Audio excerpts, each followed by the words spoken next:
I'm also maybe if we play my cards right, I'll go to the Steinbeck Museum in Salinas. Ooh. Yeah, so a lot of little cool. You're just gonna just like maybe just ask real nicely for them to slip you a PDF of that werewolf novel while you're there. Oh yeah, give me that word.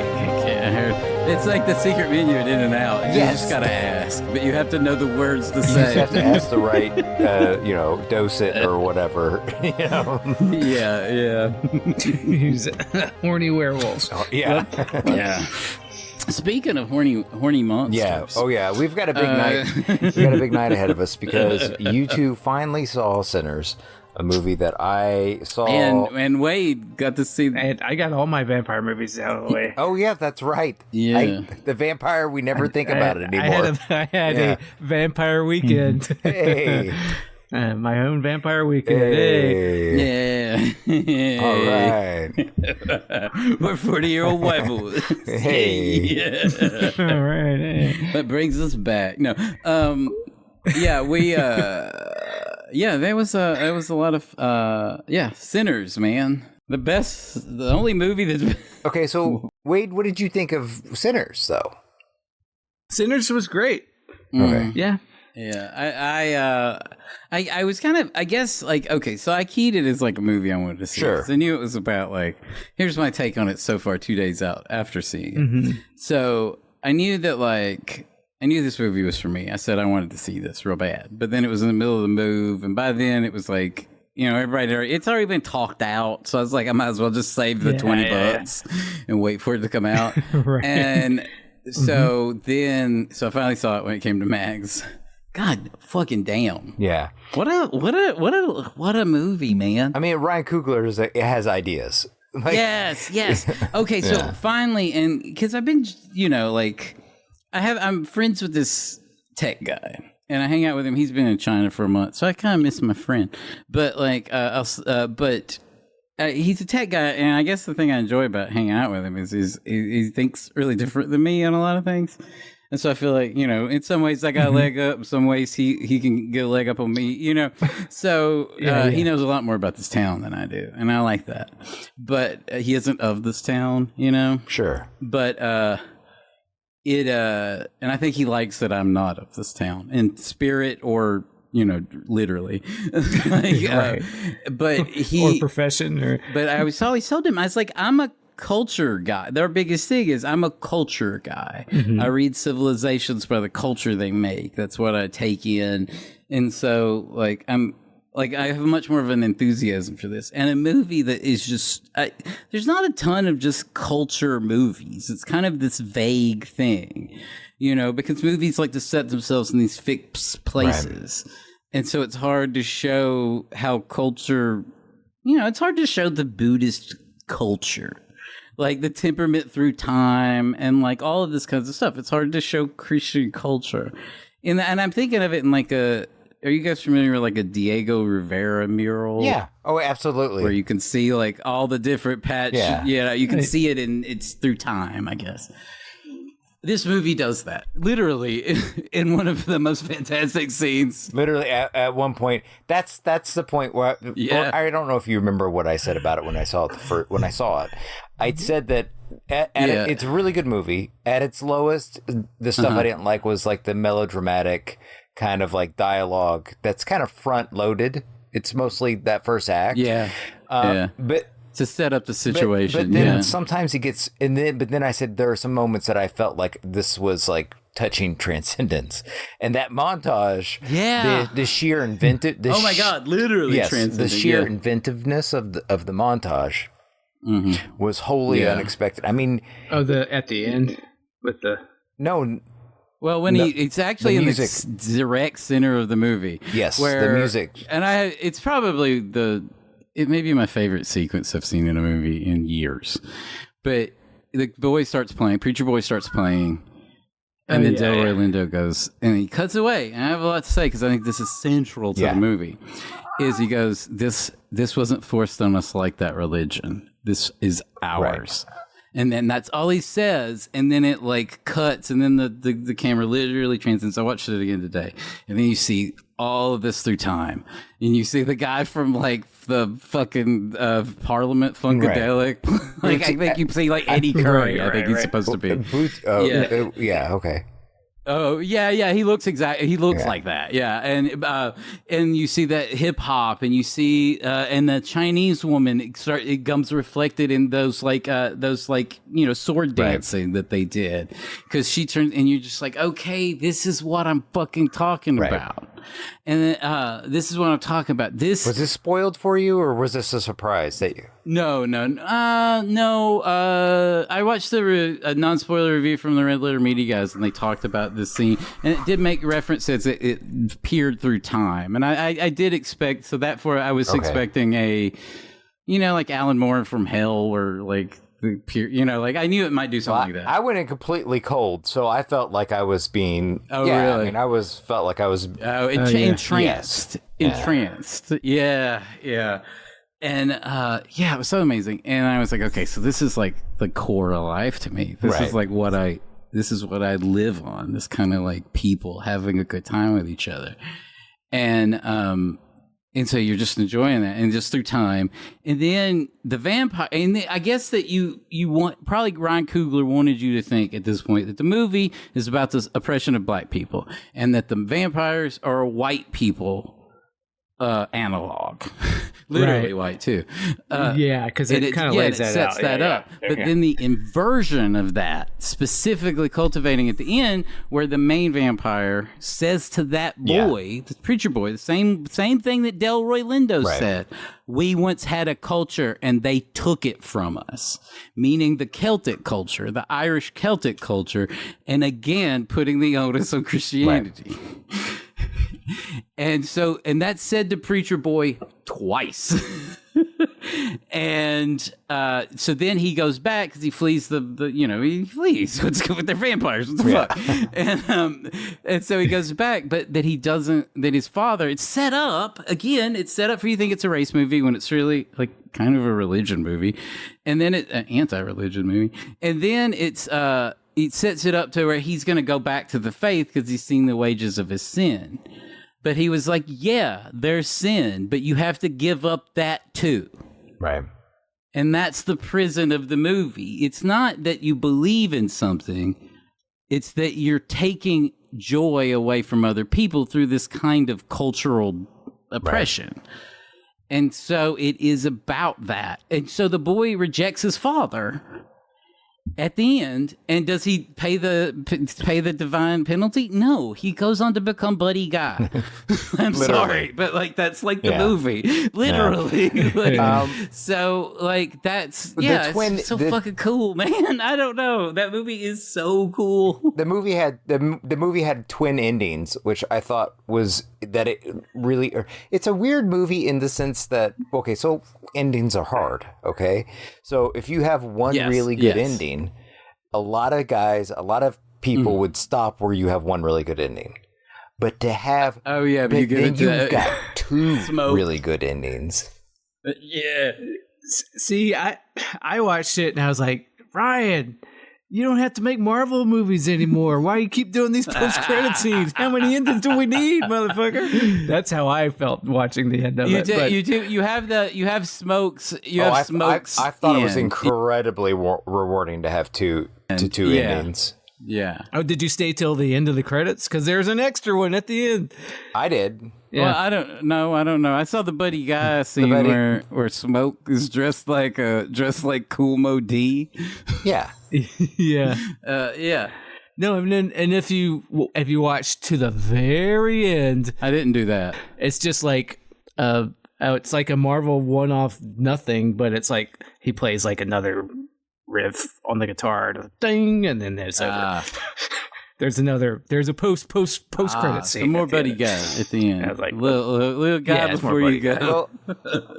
He's not with us much longer, and he may be. And I was like, him and I would say Taj Mahal are sort of the last of that real rich blues. Right. Like we've got the blues now, but I think everybody kind of realizes that. It's living on the legacy, you know. You're not. it's not that cultural vibrancy that it had. Hip hop killed blues.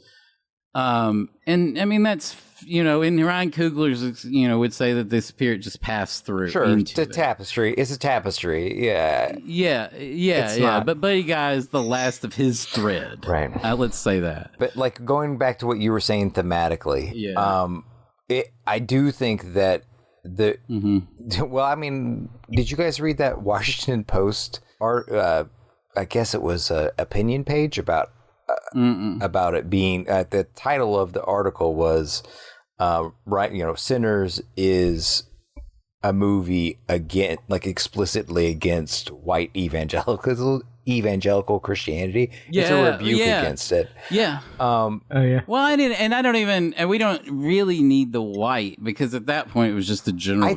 I think you kind of do. I mean, I guess the Western culture is white. Yeah, I think you kind of do need the. It wasn't Coptic Christians, but I mean, it was. I think the Celts were just taken over by the Catholic Church. Sure, but I think so it does extend it all the way to Christianity. Well, the problems that the Native Americans had with the vampires. Those vampires that they had a problem with were white vampires. Yeah. And I think that is a part of that's true. No, I agree with that. Part of the analog there. There is a cultural vulture. Yeah, there is a culture vulture element to it. Right. But not to play, I'm literally, I guess, playing the devil's advocate here. Like, it is that he, it's like Smoke will be him one day to some other culture, and like, I think that because you get trapped in this, this. Not necessarily. Smoke. You can't. Your spirit can't die. No, because not Smoke. Whatever the one at the end. No. I don't agree with that, because the problem was you have a belief system that puts its boot on your neck. Yes. And then it says you'll be happier because of it. If you join. Yes. You'll be happy, and that is explicitly. Like, people have religion, but don't have that. Yeah. That is explicitly. That is a thing. The white colonizer. And these people, I'm sure Cornbread was a Christian too. It is, but it is still like they conform to the religion, but there's something in them that it's that culture, that pre-Christian culture that doesn't really die. Well, and that there's a rejection of like how like the Smoke is colonial. It's definitely the colonialism of Christianity. Yes, that's the cultural colonialism. Right. That I definitely all the way to, like, you can extend the metaphor out to Smokestack's killing of their father, because Christianity, like, it's about killing Christianity is extremely patriarchal. So when you reject your father, you're that's just another layer to it. That I thought that was like really smart, but also the next time I watch it, I'm going to pay more attention. Which one is the blue one? The Scully Calf one, Smoke or Stack? Oh, I can't even remember. That's one of the few knocks I had against shit. They both had like the same confidence, and they both had the same anger. Yeah. So like they did, but there was differences because one of them had a woman. Well, yeah. That he was kind of committed to, and the other one. Okay. To speak to the twin shit of it all, it didn't actually bother me because Okay, that's good. Well, because they had different, like, that kind of shit bugs me when they're like, they were different people, and the story fucking realized that. So like that's all I really ask. Yeah. But when you get angry, does it look different than when Lane gets angry? Yeah. Okay. See, I think so, and that's all I'm asking for the filmmakers too. It's like, but I don't know. I would say they got angry at different things. Right. Yeah. That's exactly right. Yeah, they both had their own. But I would have liked to have seen like maybe a physical tick or something. Like I would have liked it like a different something to differentiate besides just costume. Yeah. And and who they're talking to. And well, one of them like jumped off there was like whichever the Smoke that stays a vampire or whatever, he's the more impetuous one, and the red hat, yeah. Horn dog, he couldn't stop talking about sex, which was ultimately his undoing. Yeah, and Stack is like, shit, we got to do this, and the other one's the more responsible, like the less impetuous one, and like Yeah, and he was the one that was driving it more by force of will. He's the one that shot the guy who was trying to like pilfer from the back of their truck, and then shot the kid. Right. Where the blue one was the one that was like more servicing the community, getting corn. The character was on the page, or was that? That's not my. That's not my gripe. I'm talking, but from like a. They weren't just. I'm talking about from a storytelling, from a performance and visual storytelling perspective. It was kind of difficult at times to notice like a difference between them as characters. But yeah, all the stuff on the page was great. That's not what I'm saying. And I'm not even knocking Michael B. Jordan or the direction. It's a very slight.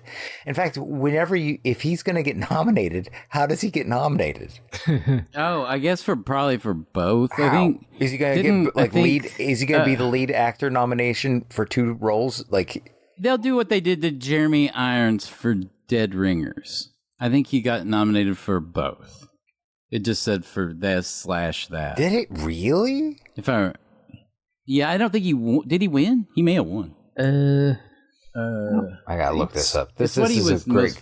I love that there's a precedent for it though. That makes me feel like that he has a real shot. It gives you something to look for. No, he won the Oscar for Reversal of Fortune. God damn it! So it may not answer our question. Okay, so Dead Ringers. That's not Dead Ringers. Let's see. He was not nominated. Wait, Best Actor. No, he was nominated. Let's look at this. No, for the Saturn Award. So we can look at another. Yeah, but I don't know if the Saturn Awards follows the precedent of the. I know. I had to. I got excited and I said, "Ooh, there's the movie I'm looking for." Let's look at this. I don't know if Cronenberg wasn't getting nominated back. No, I think he was nominated. I'm just trying to figure out the year. He wasn't nominated for an Oscar. It doesn't, according to IMDb. No. He won the Oscar like the next year. No, yeah, that's what I'm saying. But I'm going to look for a place that gives awards. He was the winner of the 1989 Chicago Film Circle Award for it just says Dead Ringers. It doesn't say. Yeah, it's an issue though, isn't it?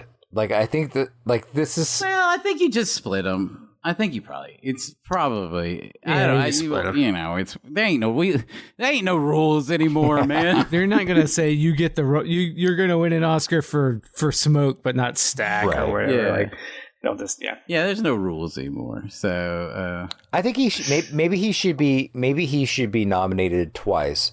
One for lead for Smoke, and then best supporting actor for Stack. And I like Stack. He is a lot of the movie.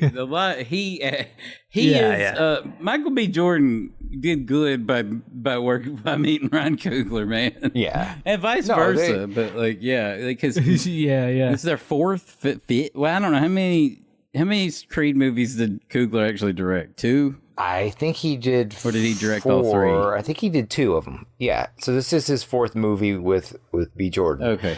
I think that 5th. Oh, Fruitvale Station. Fruitvale Station. Yeah, you're right, man. Yeah. So It's so just super love the movie. And did he have a co-writer with this, or was this all Coogler at the keyboard? Because I don't know. Let me see here. It says just written by him. This is Coogler by himself? Written, directed. It was produced by his wife and him and some guy named Sev Ohania, who probably did all the grunt work. I would say that this is probably a Best Original Screenplay nomination too, right? I mean, Delroy Lindo. This is the only. I think this is the best picture with best odds on right now at this point in the year. The odds on favorite for best picture. But Delroy Lindo. It was because it was also good at the Delroy Lindo should win too. It did great at the box office. It was a big and hit. It did great at the box office. So it's a big giant. Yeah, He's got to get nominated because he was fantastic. I mean, every time he was on screen and they gave him room, he was pretty good. Yeah. He was so good. Yeah, I agree. I just love that Celtic dance, like the Irish jig. They'll be doing that on the Oscar stage. Just how all that they'll do. They probably will do some sort of song montage where it will be both of those, like where the preacher boy actor. I don't know if he really sung it or not. Do we know if he really sung that? I don't know. No idea. Yeah. So because Damn, that was a good sort of. And I know that the guy who did all the music for that sequence is our boy Ludwig Göransson. The guy the white guy who does all the things for Ryan Coogler. Does everything now, yeah. And Childish Gambino. He's the producer and musical partner of Childish Gambino. Yes, that's right. So Ludwig Göransson, and he did the loudest soundtrack in a movie ever. He did the soundtrack to Tenet. Oh man! Which is considerably louder than the dialogue in that whole movie. We are we're trawling for big fish now, boys. Tenet. Yeah, and I gotta tell you, I did not expect for around the time that Christopher Nolan's going to release his ancient Greece epic. I'm also in an ancient history's nut job period, so like I'm quite I'm not excited for that movie because Nolan's kind of like. He's like one bad way from tipping into like I kind of hate him. Sure, I'm a negative Nancy on him. Yeah. So and he's good. I'm not arguing that he's not good. He's good. I guess I'm just living in an era with Ryan Coogler and Paul Thomas Anderson and Yorgos Lanthimos and all these people, and I get that he's good. He's Spielberg, fine, whatever. I never loved Spielberg either, but like there's this film bros dick suck about it Nolan that I hate. I think I feel like he's over. I think he's overrated. I think I'm not in pure Brad Bird territory though. Throw that guy in the fire. I don't give a shit. I think he's slick, but I think he's dumb, and part of what works is he's faux intellectual. Yeah, exactly. Yeah, and yeah. You think he's like the Ashton Kutcher of filmmakers? That's kind of like you think he's putting on the Steve Jobs glasses and turtleneck? Yeah. Oh, yeah. Yeah. I think that he a little bit. I think that he's a little bit of an actual Steve Jobs, a little bit of a flim flam man mixed with a guy who's kind of had a charmed life. He's a capable craftsman, but I'm not. I'm not. He's a capable craftsman, but he's a British public school guy who thinks he's not Harmy Korine, where you're like, is this guy just trash or Kevin Smith? Yeah. There's a time where you look back on Kevin Smith and you go like, okay, there was nothing there. It might just be that I'm not interested in the kinds of stories that he's interested in. Tenet, you've talked about Tenet more than any other movie I've known in the last 10 years. That's true. That's true. Right. But Tenet was so ostentatiously bad. Like I'm in awe of it. I'm in awe of it. It takes such a amount of ego and confidence to make that movie, and to be that pissy about it at such a weird time to be pissy about in human something. history. Yes, yeah, and it was so delightful. It's what I was trying to say. My dad is like, I watch weirdos on YouTube, and I hate them, but I can't get enough of them. And he's like, why do you watch these videos if you hate these people? And I'm like, I'm interested in them.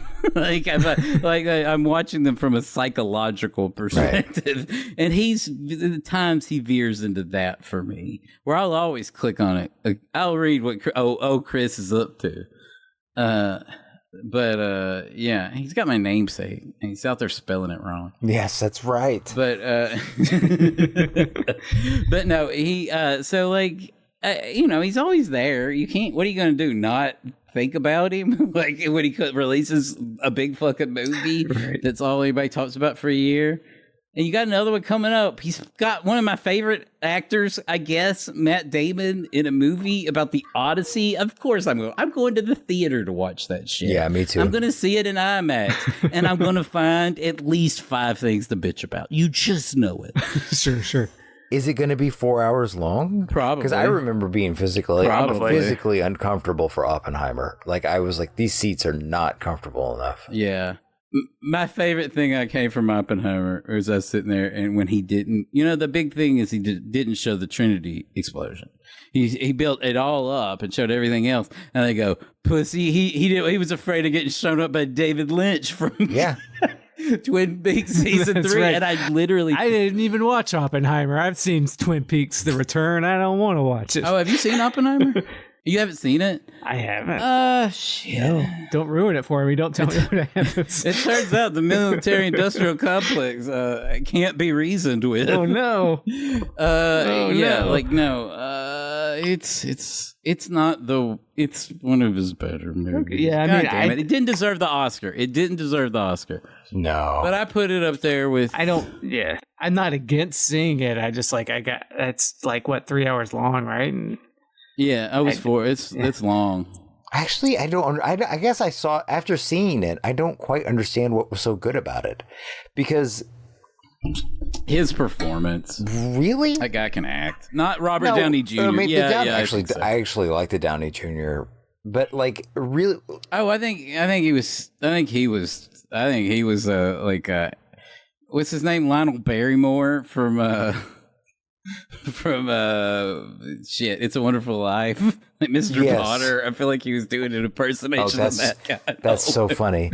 That's actually pretty apt. I really liked. I think he probably does. I thought, what's his name? Cillian Murphy. I think he probably deserved them. I think he deserved. I don't know. I'm not knocking his performance, but there's nothing about the character itself. Like I said, there's nothing on the page that makes me feel you're stuck with him. Yeah. Yeah. And you're stuck with Nolan writing. Nothing if fucking Tarantino wrote one of his movies. I think that he just did that, so he might do it again. He got hard. I think he's got the yips on directing, and I don't know why.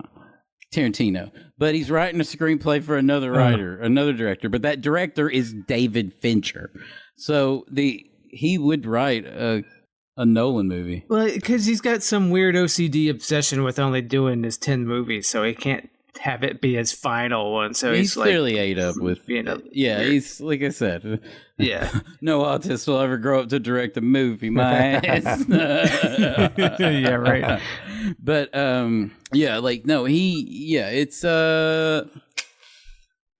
I do think it's in his head. Something's in his head about directing, but he's always been a natural born writer, so it's always been sort of his thing. So I think that's his comfort place, which is why cocaine's a hell of a drug. But yeah. I love that. There's three great creators who will be talked about for 100 years. Fiona Apple.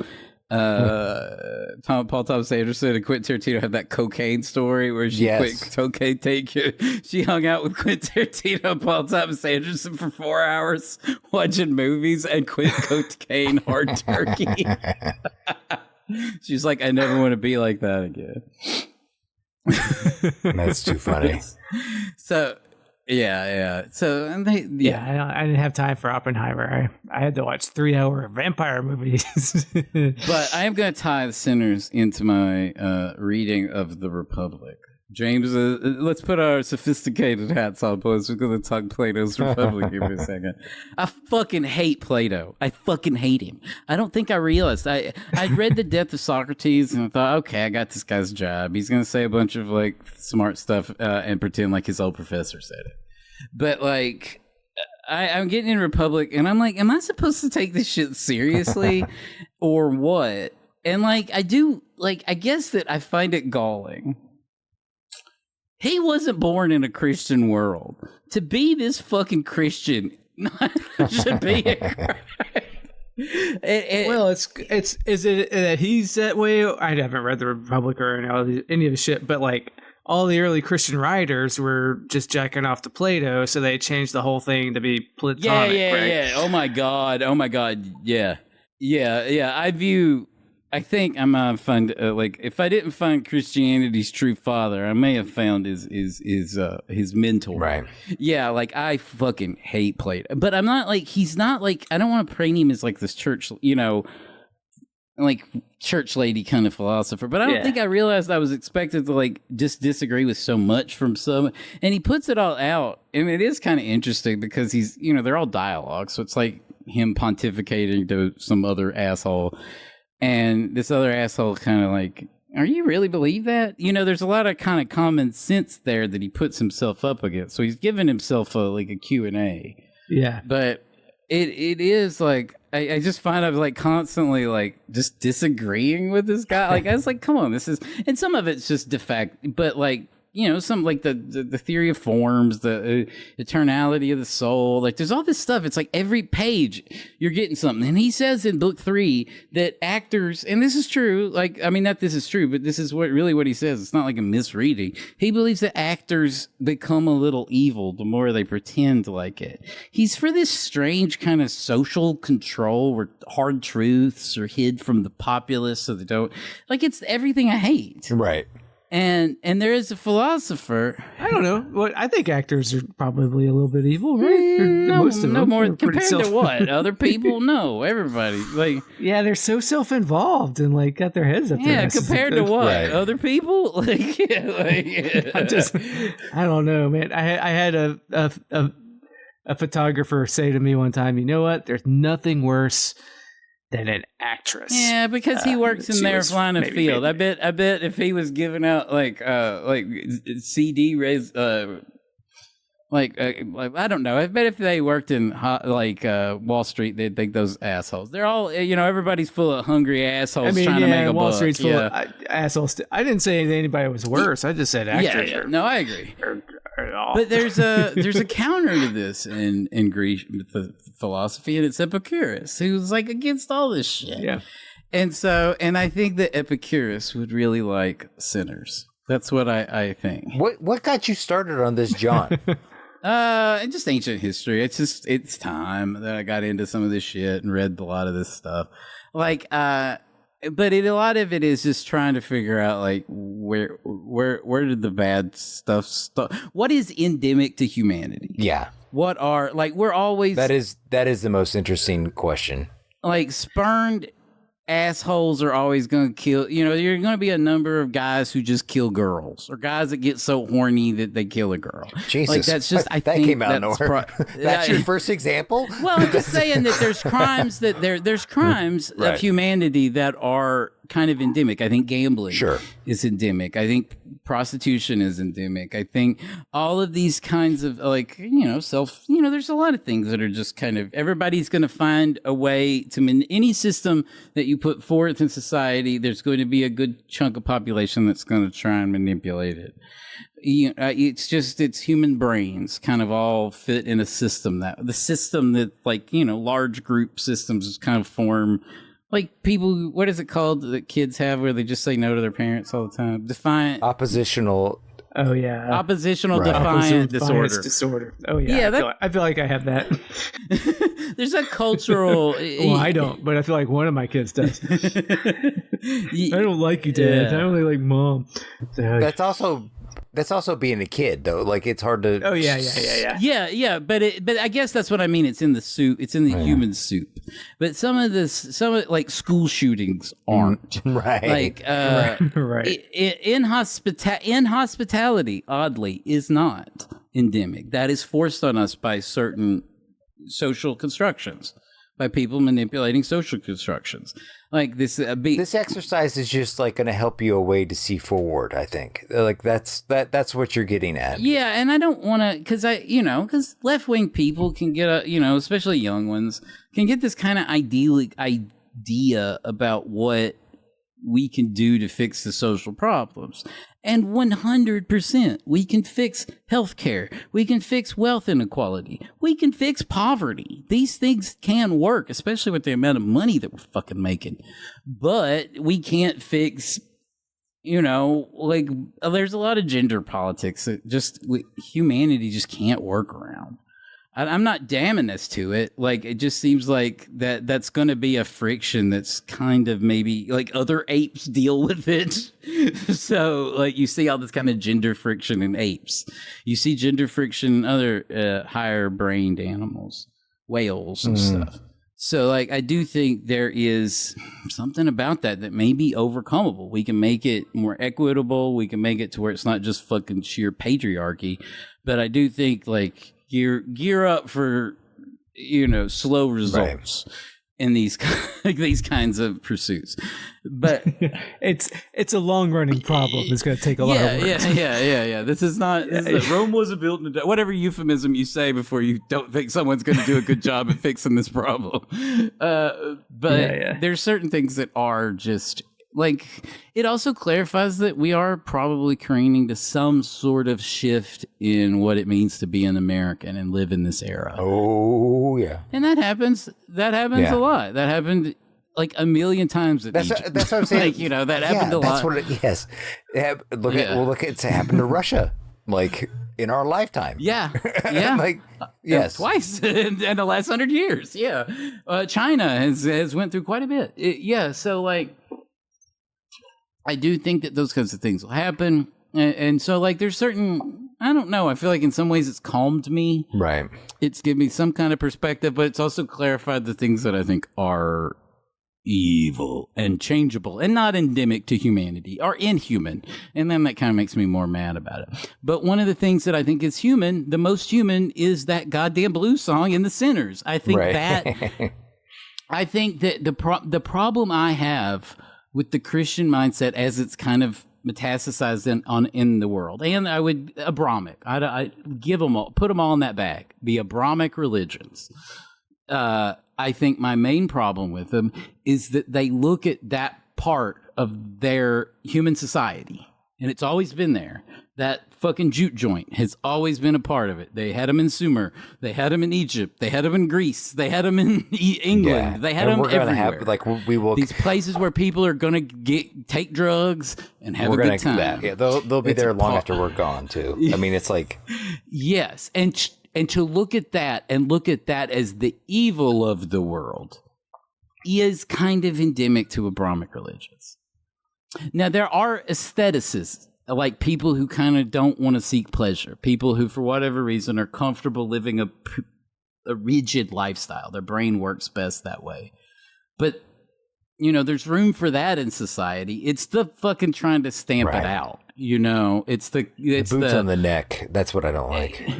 Yeah. Yes. I want the diversity of people. I don't think everybody needs to be doing drugs and whatever. I just think that is a vital part. And it shows it in the movie. The whole part of him going to all of these different stations, the Chinese grocery store vendor, cornbread, getting Delroy Lindo, is to show that these like functions of community and that there's all different kinds of people, but that this is a relief from work. That's what Preacher Boy says to his dad. I've been working all week. Right.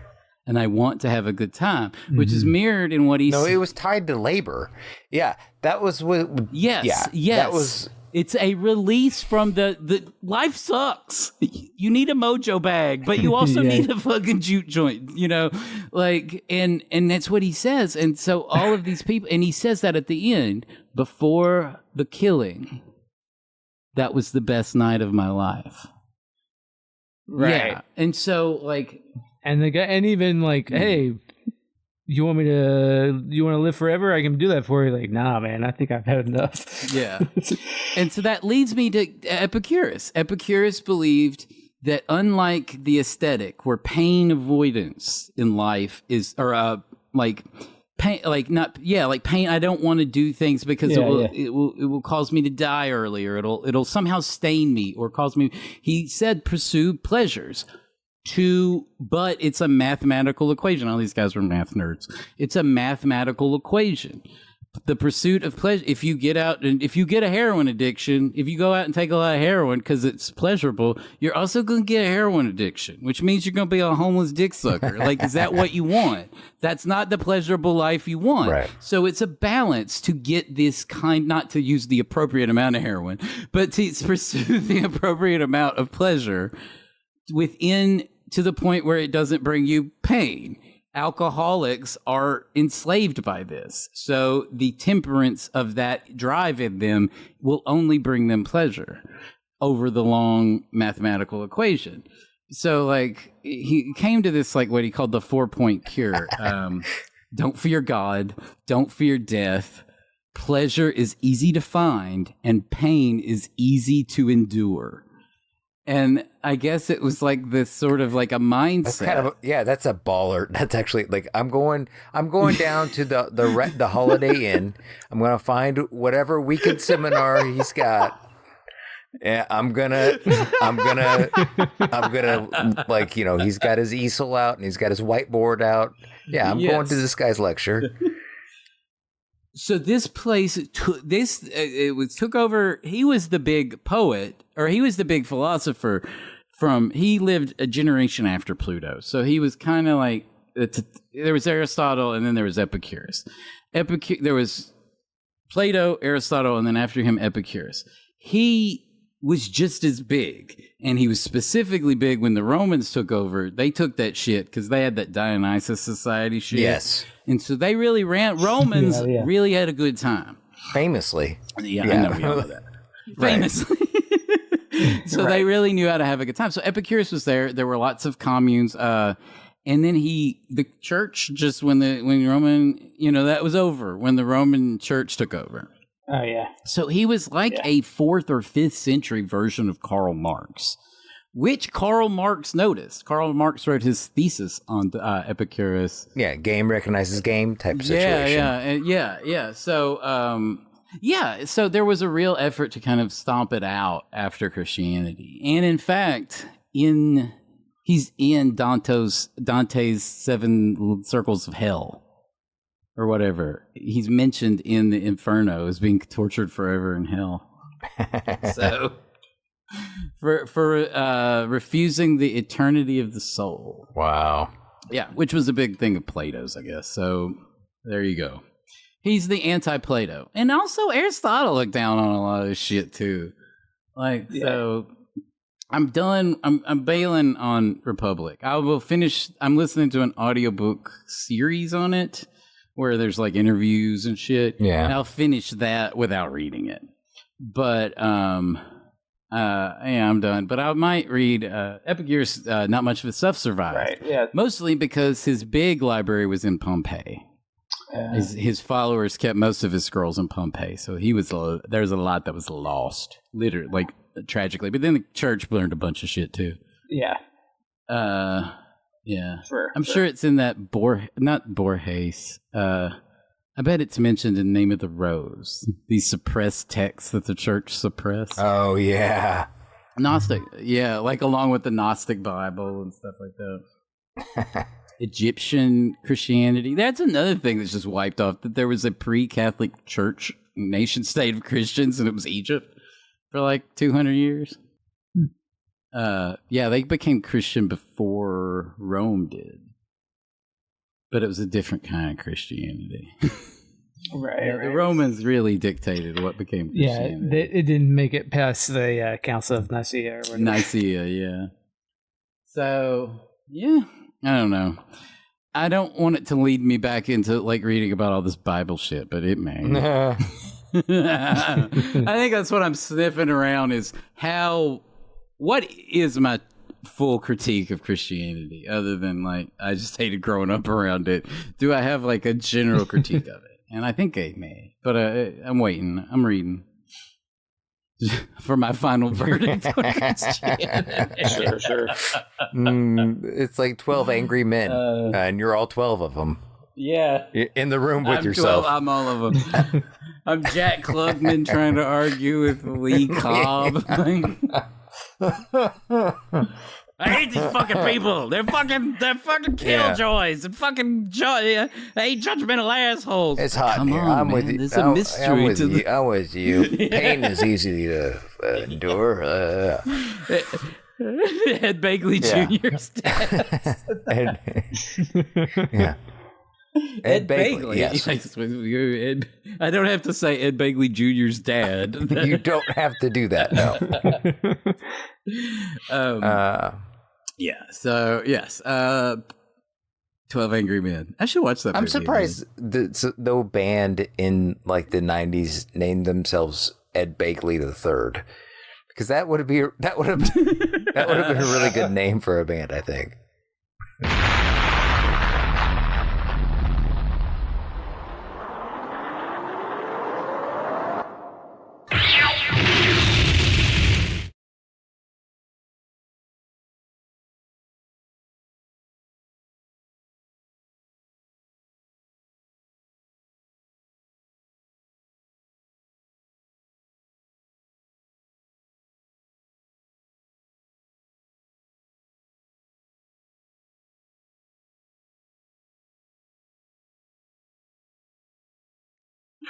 The lead singer of Presidents of the United States of America, after he moved out of the country and grew himself some peaches, he formed a second band in 2003 called Ed Begley. No, I'm just kidding.